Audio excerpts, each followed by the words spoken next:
Congratulations on the purchase of your PNOE device. Today we're going to do an unboxing so you know what each of the items in the box are. We'll start off with the PNOE device, the flow sensor, the power bank, the two adapters that you will use if you're using an antibacterial filter, the adapter for the Draeger mask when you're not using an antibacterial filter, your two Draeger masks, one will be a small medium and one will be a medium large.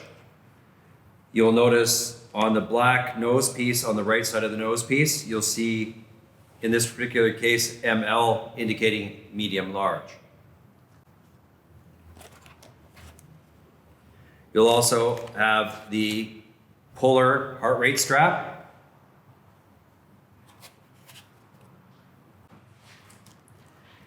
the inline Helapet filters,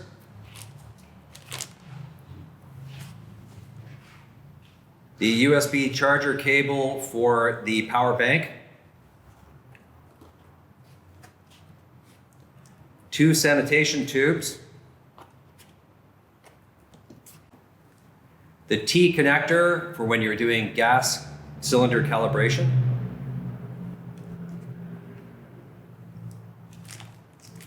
three antibacterial filters,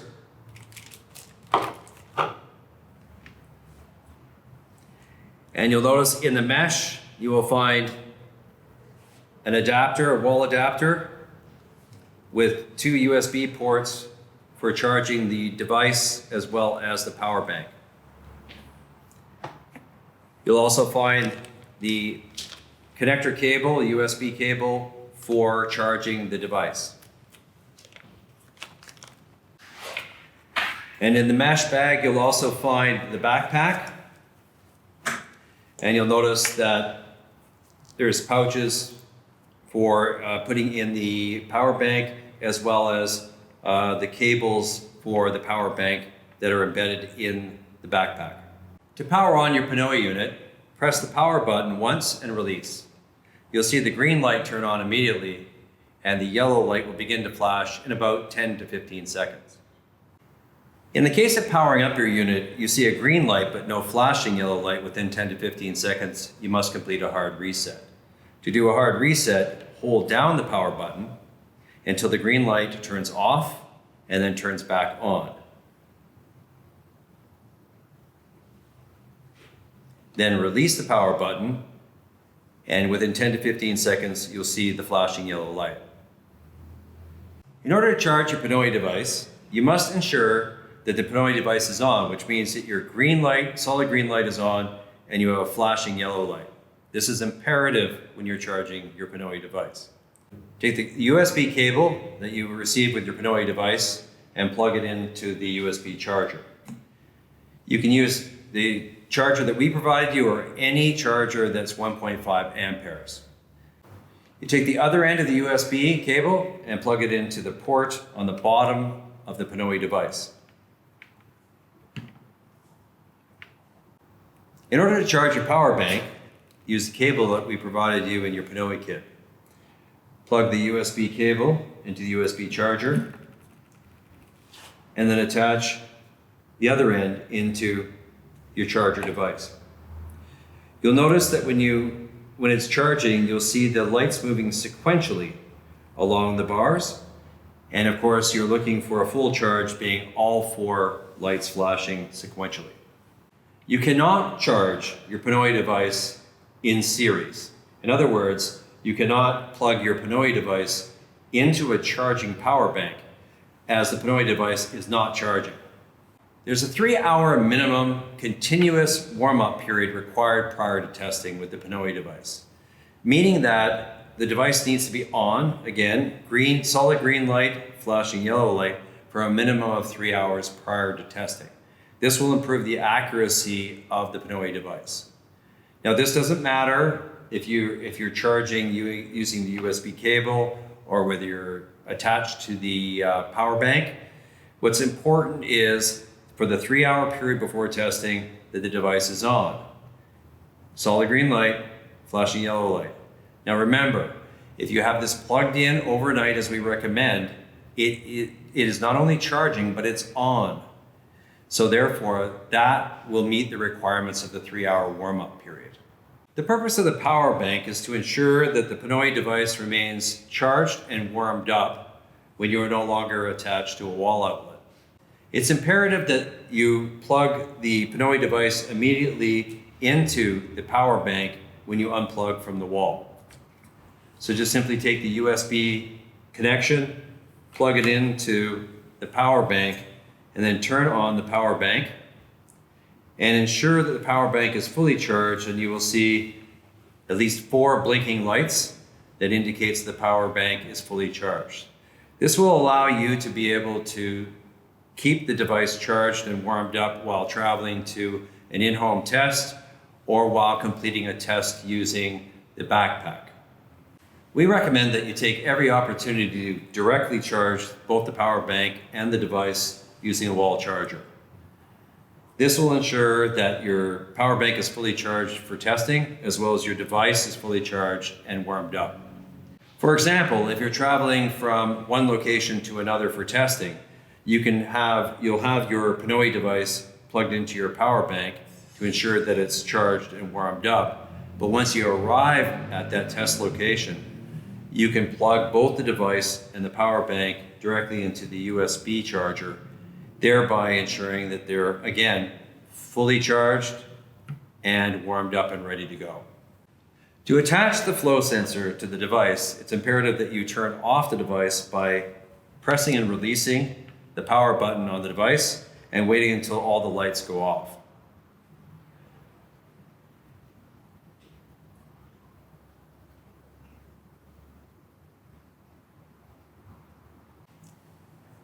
To attach the power cable, it's imperative that it's aligned correctly. There's only one way that it attaches. Push it all the way in, and you can double check by pulling on the cable, and it should not release. Then you can attach the sampling line, push in until it's solidly in place. Again, it should not release without pressing the quick release. To remove, you press the quick release, and then you can pull the sampling line off, and on the black button on the power cable, press the black button and pull, and you can pull the power cable from the device. Now your flow sensor is attached, you can restart your unit by pressing and releasing the power button.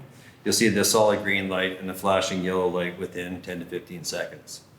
It's an imperative that the flow sensor is attached to the device for a minimum of 10 to 15 minutes before testing in order to allow the unit to warm up appropriately. So therefore, plan your testing accordingly. A solid red light on the PNOE device indicates that the internal battery power within the device is too low and it must be charged. If there's a solid red light, you can no longer calibrate nor complete a test. If you're completing back-to-back tests with the same person, for example, you're doing an RMR and then following it with a fitness test, there's no requirement for the additional 10 to 15 minute flow sensor warm-up, as it's already warm from the previous test. It's imperative that you turn off and on the device between the tests, as it's important for the internal memory of the PNOE device, and it registers the difference between the end of the RMR test and the beginning of the fitness test. Now I'll show you how to hook up the PNOE device to the backpack. Notice that the PNOE device is still attached to the power bank in order to keep the device charged and warmed up. You detach the cable from the bottom of the PNOE device, and you'll notice that there's a bracket in which the strap needs to fit through. So fit the strap through the bracket,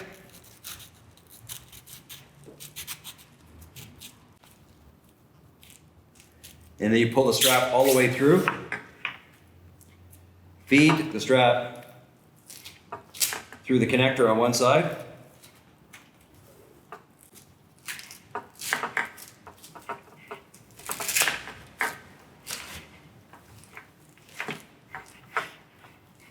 Take the strap over the body of the device through the other side, through the other bracket, and then you tighten it up and lock it into position. At this point, you must hook up the power bank into the device using the USB connector. You can place the power bank inside the pocket.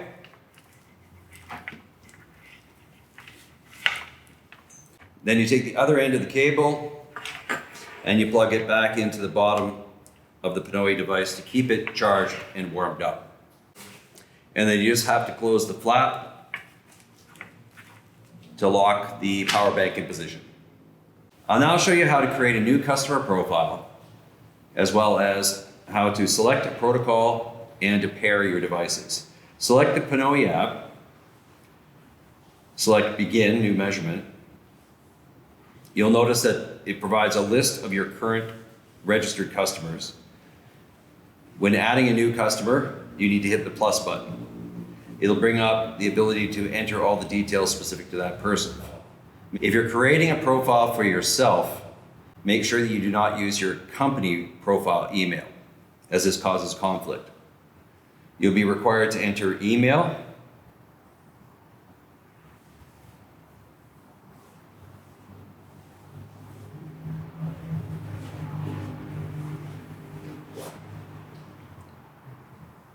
first name, surname, date of birth,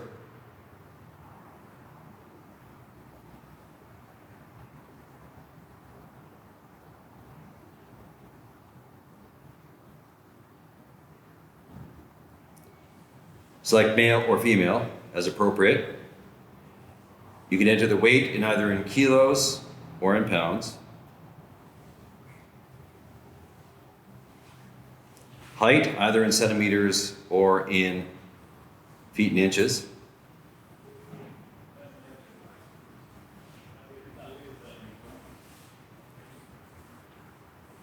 How often your client trains, and your client's fitness goal.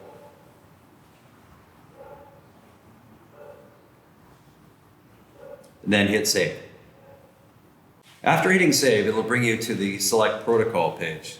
Select the protocol that you wish to complete. It'll give you a review of the protocol itself, the number of steps, and what parameters should be entered for each of the steps. You can hit proceed. You'll now enter the device setup page. You'll notice that your PNOE device will be visible. Select your device. Hit continue. At this point, you'll be able to select your heart rate strap. Select the strap, and then hit continue. And then select finish pairing unless you have a MOXIE device to be able to connect. That will bring you to the calibration page. For calibration, it's important that you understand that the flow sensor must be attached and warmed up for a minimum of 10 to 15 minutes before calibration. Calibration should be completed between and before any test. In other words, if you're doing an RMR and a fitness test on the same person, you must calibrate before the RMR, and you must then recalibrate before the fitness test. Ambient air calibration should be done outside. For the purpose of this video, we're showing you indoors. And it's really important to do it outdoors because the CO2 levels within the facility where you're testing may be elevated and therefore affect your results. Ensure you do not complete your calibration with the mask on the customer. You can complete a calibration with the flow sensor attached to the mask, but you must ensure that the tube is not attached to the mask adapter. I find it easier to do the calibration without the mask attached to the flow sensor, as it's easier to be able to carry this outside and be able to do calibration. Now we'll complete an ambient air calibration. Select Ambient Air Calibration. You'll see a video is available to help you. Hit Calibrate Now. You'll hear the pump turn on, and you'll also see the light flashing quicker. It'll take a few seconds for the calibration to be completed.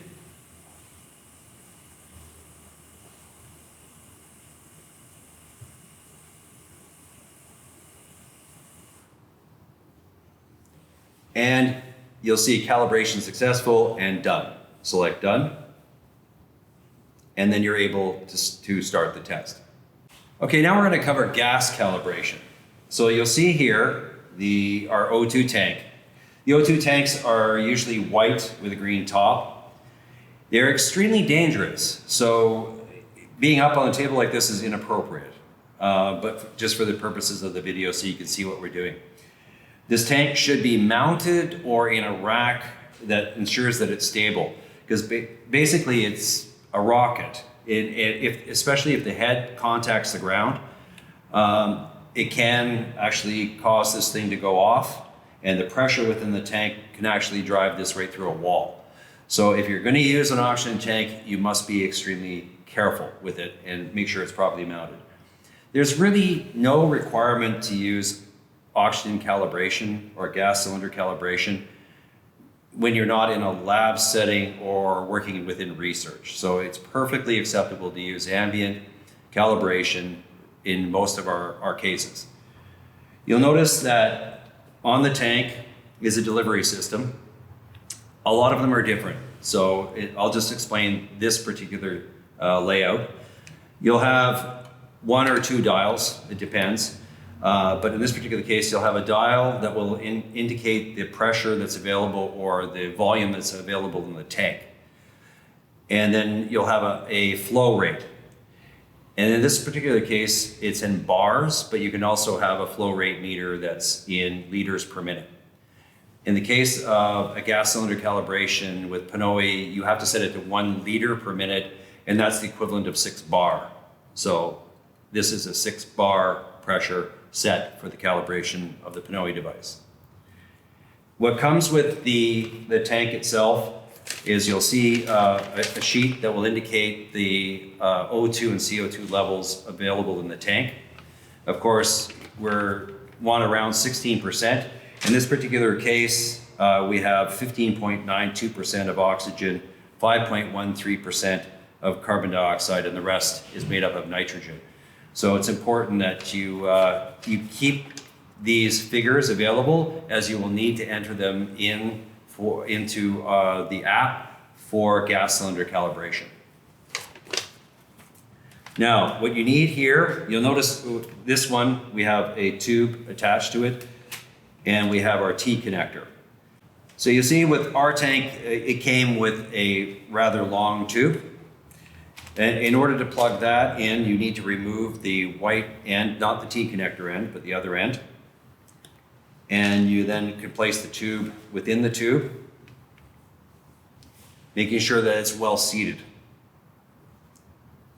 You would then take the tube from the flow sensor, the black tube from the flow sensor, and place it in to the T connector. Make sure that it doesn't go in the end, but it goes in the side, as this is a one-way valve on this one. So you plug it in, make sure again that it's extremely well seated in here. And then you're going to turn on your gas cylinder, and that will charge the line. Some of you will wonder why we use a T connector, not an L connector. This valve allows the pressure from the gas mixture to blow off through, and it creates a constant flow, which allows the pump from the device to be able to pull a sample from the gases as it travels past. Now we'll explain how to do a gas calibration. Select gas cylinder calibration. You'll see a video available if you wish to view it. It explains how to do it.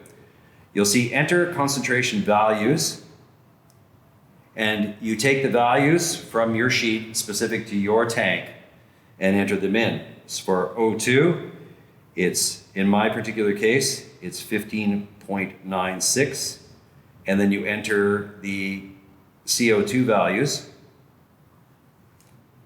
and it's 5.13, and you hit calibrate now.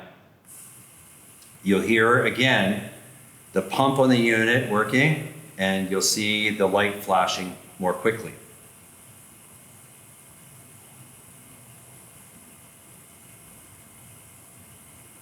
At this particular point, again, it's sampling from the mixture, gas mixture from the tank. You'll see calibration successful, hit done, and then you're ready to start test. So now we're going to show you how to hook up the mask when you're using an antibacterial and antiviral filter. You're going to need 2 adapters. Ensure you pick the right ones.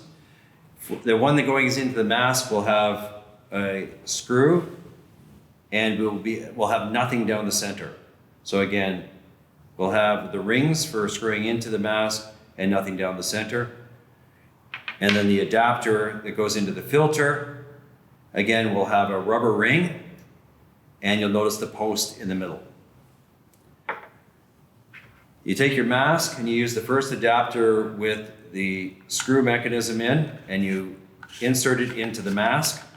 Ensure that you have it well connected. Then you'll take your filter, and it doesn't matter which way you put it. You can put it in this way or you can put it in this way. Make sure that you push it on firmly to get a complete seal.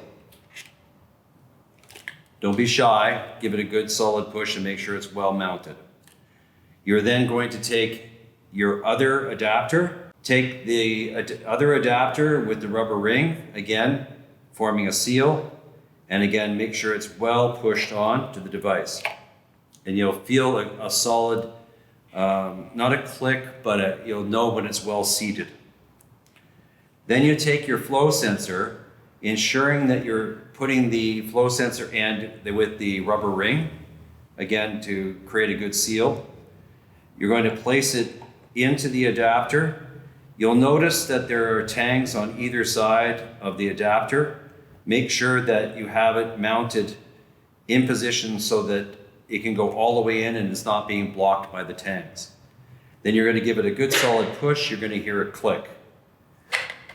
And that is a proper setup for being able to use the mask with an antibacterial antiviral filter.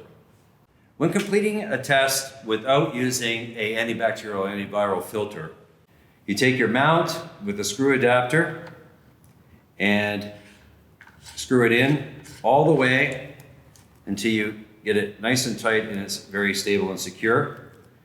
Then you take your flow sensor, ensuring that you're inserting the end with the rubber ring to create the seal. And you're going to be able to push it in, and you'll know it's well seated. You'll feel a nice solid click. And that is the proper setup for a mask without an antibacterial or antiviral filter. So at this point, you've completed calibration and you've attached the flow sensor to the mask. At this point, prior to testing, the only thing left is attaching the tube from the flow sensor to the adapter in the mask. Make sure it's fully seated and you're ready for testing. So now we're going to demonstrate how to fit the mask. What you want to do is take the black strap and put this over the person's head first, making sure that it sits down on their neck. Then what you're going to do is, I recommend that you have the person hold the mask centrally on the face, and then what you're going to do is you're going to put the head harness in position on the back of their head, making sure that it sits so it properly supports the back of the head. Then you can have the person be able to grab either strap on either side, pull forward and out until they feel it's nice and snug. And then you could do a seal test, have them take a breath in, and then push pressure out, try and breathe out, and look for any kind of leakage around the mask itself. If they have any leakage, they simply would snug up a little bit more. And then have them take a breath in, block the port, and have them breathe out. And there should be no air escaping around the mask. Good. It's important that they breathe out hard enough that it would kind of recreate the pressures associated with the highest intensity of their breathing. to ensure, and also to account for the movement of the mask itself during the test. It's better to be too snug than loose. So from the back, you can see the head harness is cupping the back of the head, and the black strap is around the back of the neck. And from the front, you can see that the mask itself is centered well on their face. As far as mask size selection, what you want to be able to do is ensure that in this case, it's a small medium mask. You want to make sure that it fits high on the bridge of the nose, it cups well underneath the chin, and that you get a good seal all the way around the mask itself. Ensure that the tube going into the flow sensor has no kinks in it, that it runs in a straight line in order to not affect the airflow. We do have an adapter available for Hans Rudolf masks. In this particular case, this is a single patient use mask. All you have to do is, again, to hook up the flow sensor, make sure you use the rubber ring goes into the adapter and give it a good solid click, and then you detach the tube from the flow sensor without kinking into the post on the adapter itself. To attach the mask itself, the Hans Rudolf head strap looks like this. I like to mount the strap on the person's head first and be able to put it in position, then have them hold the mask in position so it stays square on the face. You can then click in all of the posts. You hear a solid click for each one.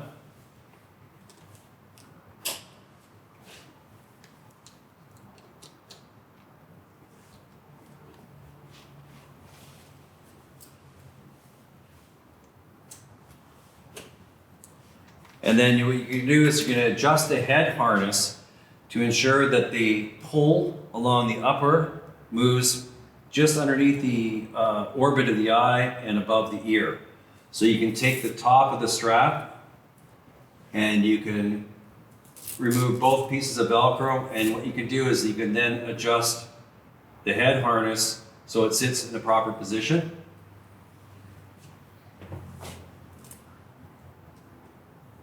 So it stays square on the person's face, and again, just turn sideways. It should be sitting up at an angle, but above the ear. Then you're going to bring the bottom straps in, and you can make the adjustments. For this one, I tend to stand behind the customer, and at first all I do is I just snug up the bottom, making sure that it feels even. And if you pull out to the side, you can keep your pressures even, and the Velcro attaches back onto the harness itself. Have the person then face you, and you can make the adjustments on the straps themselves, making sure that you pull evenly. And you don't want it pulling up into their eyes. If it's pulling up into the eyes, it's because you've tightened these straps too tight.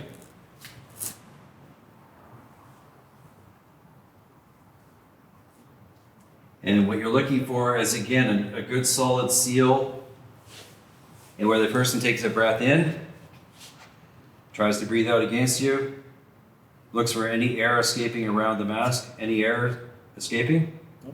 Okay. If they're going to escape around a Hans Rudolf, it'll be around the nose piece. So I usually make one more adjustments just to make sure I see that the seal is attached all the way through. Again, breath in, breathe out.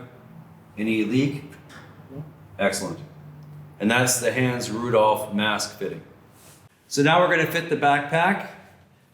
Your client puts their right arm through, then feeds their left arm through, fit it over top of the shoulder. You want to make sure that the device is well mounted, centered in the spine. They'll have a comfortable height that they'll choose.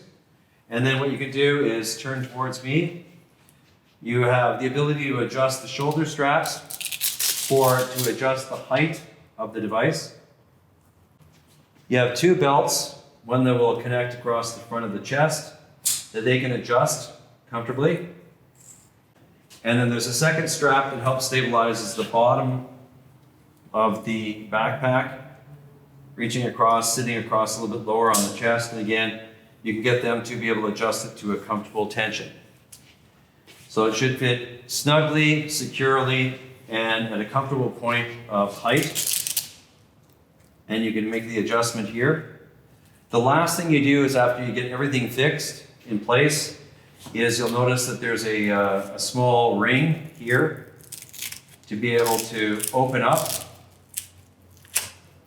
And you can feed your cabling, which should always be over the right side of your customer, in position to ensure that the cabling itself does not get in the way of the arm movement itself. Make sure that there is no tension on the power cable and the flow sensor cable itself. It's imperative between customers that you fully sanitize and clean the masks. To do so, make sure you disconnect the mask from the flow sensor. You can do that by removing the rubber tube, removing the flow sensor. It's a great opportunity to charge your device and your power bank at this time. You're going to unscrew your adapter from the mask and take off the headpiece and the strap. The headpiece and strap can be washed in warm soapy water and then rinsed in clean water and hung to dry. You're going to take the mask and the adapter, or adapters if you're using the antibacterial and antiviral filter. You're going to have a 4-part process.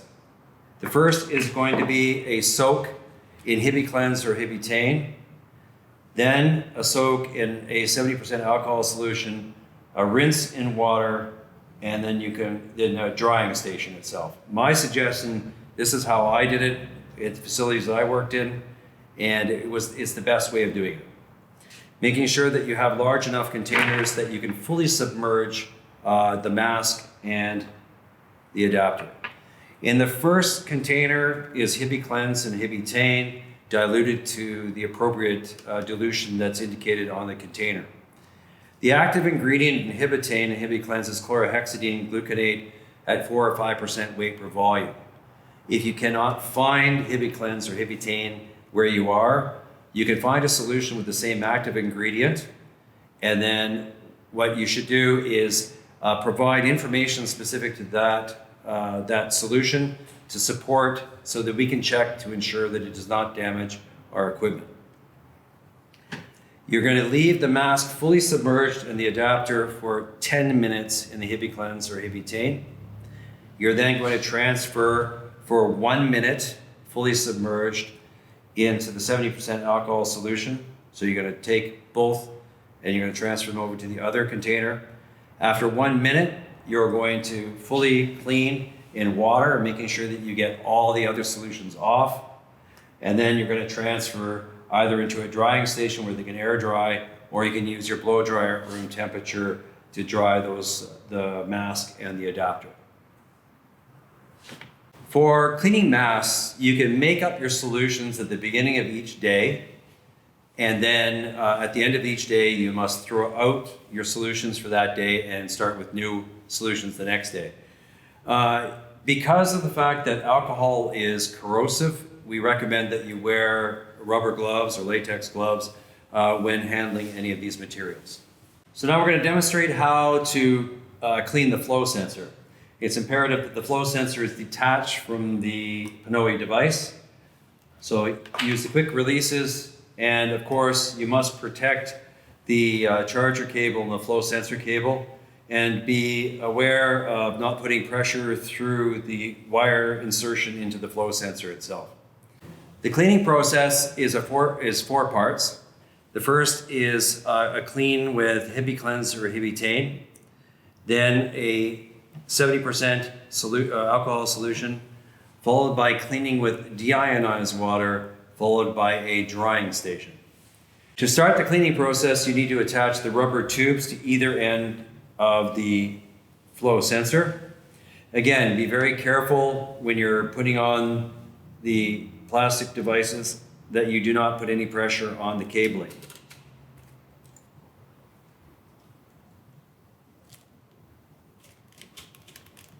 They don't have to be pushed all the way on, but you want to make sure that they're well secure, and you want to make sure that the curves are going upwards. So the first solution will be the diluted HippieCleanse or HippieTane. We use a syringe to make things easier, and you require approximately 60 mils to be able to have enough liquid in there to fully cover all the parts within the flow sensor.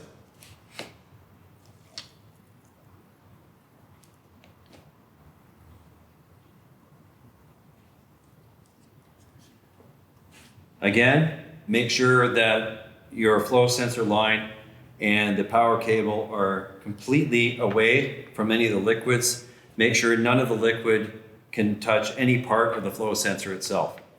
So what you're going to do is you're going to slightly cant one side, and you're going to put the solution into the tube, making sure you keep even balance so that the solution doesn't fall out the other side.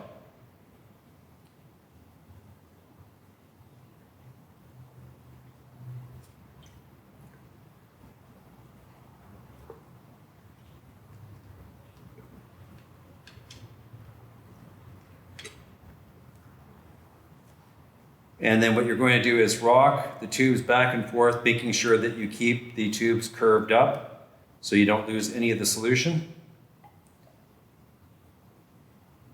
And you'll do this for approximately 1 minute. This will make sure that you get liquid into all parts of the cavities within the flow sensor itself.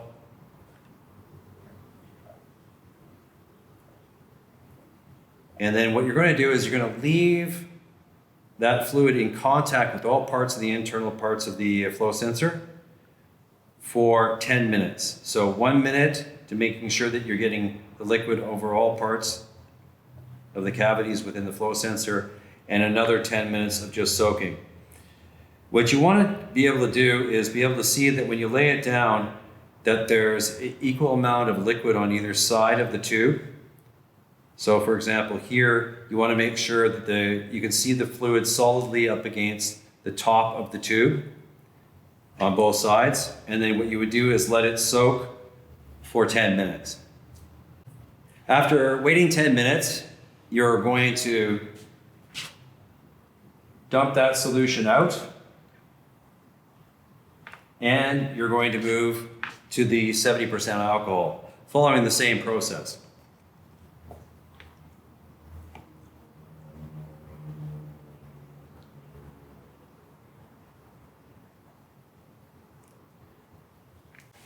So again, you get approximately 60 mils, making sure that you keep the tubes in a good position so you don't lose any liquid out the other side. And you're going to put your 70% alcohol solution in the tube.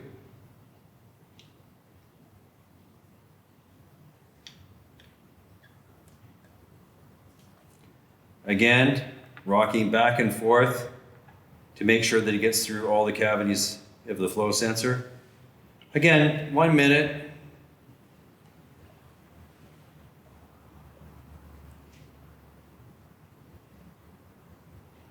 And then after 1 minute, you're going to just allow it to remain in contact for 1 more minute after that. You're then going to pour out that solution.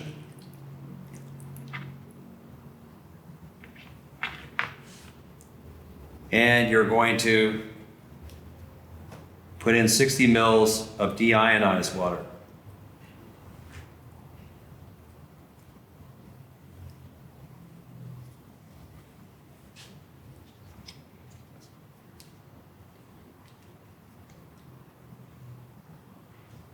And this is to rinse out the flow sensor completely prior to its next use.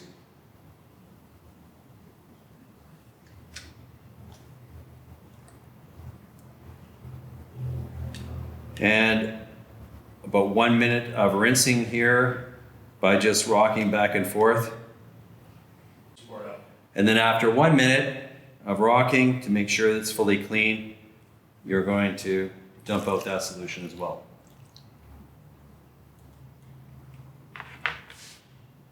It's important to note, unlike the mask cleaning, you're going to only use that solution once with the flow sensor cleaning. And these will be thrown out.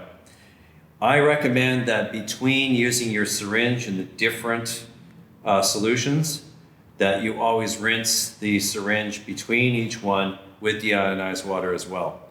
So if you're going to do a draw off of the HibiCleanse HibiTane, what I recommend is that you take deionized water, rinse it before you go into the alcohol, and again, you're going to rinse it before you go back in the deionized water. It's a great way of not cross-contaminating your solutions. Now for drying, what you'll do is obviously remove your rubber tubes off of either end. Again, being careful with the cables. There are two options for drying. You can place it in an upright position to allow all the water to drain out from the internal cavity and let it air dry. Or you can use a hair dryer on a cool setting in which you would blow air through one port for 5 minutes, making sure that you're angling the hair dryer to get into all parts of the flow sensor, and then 5 minutes through the other port to make sure all the internal compartments are completely dry. This is the hair dryer method is the best method if you plan on testing and retesting throughout the day to ensure that your flow sensor is completely dry on the inside and therefore have accurate measurements. Occasionally, you're going to have to change your Helapet filter. What you'll notice is equal decline in VO2 and VCO2 data, in particular during the fitness test. So to change it, you'll have spare Helapet filters available in your kit. You simply remove the black tube, and you can drop in the new filter, making sure that it's well seated.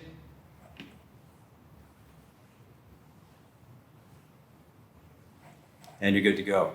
You should notice a difference immediately in your VO2 and VCO2 numbers. For the antibacterial and antiviral filters, these are single use, single user, meaning that you can only use it on one person once and then it must be thrown out. If you choose to use antibacterial and antiviral filters on all your customers, meaning that if you're going to do 6 tests, you're going to use 6 different filters, then you only have to clean your flow sensor at the end of the day.